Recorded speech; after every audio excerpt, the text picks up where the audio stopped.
BRS के working सदर KTR ने मरकज़ी बजट में तेलंगाना को कोई फंड ना मिलने पर सख्त तनकीद की। उन्होंने कहा कांग्रेस और बीजेपी के 16 एमपीज़ होने के बावजूद तेलंगाना को मरकज़ी बजट में कुछ नहीं मिला।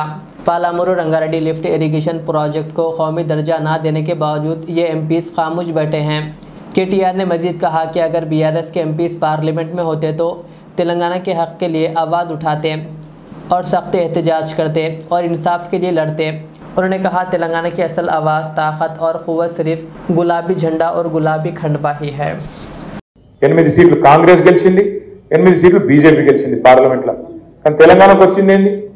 గణితం నేర్చుకున్నారు మీరందరూ మ్యాథ్స్ చిన్నప్పుడు. 8 + 8 ఎంత? 16. చిన్నప్పుడు మనకు లెక్కల పంతులు చెప్పింది 16. కానీ వాస్తవం ఏంటంటే తెలంగాణ విషయంలో మాత్రం 8 + 8 ఎంత?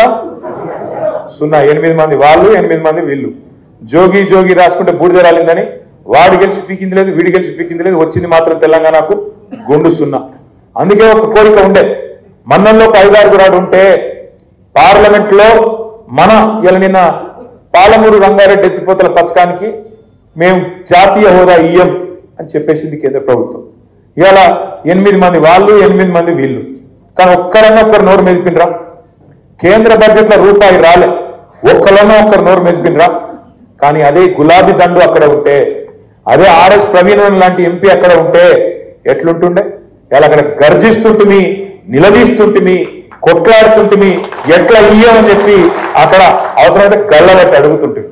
గది తెలంగాణ గలం, తెలంగాణ బలం, తెలంగాణ దళం, మన గులాబీ జెండా, గులాబీ కండువా.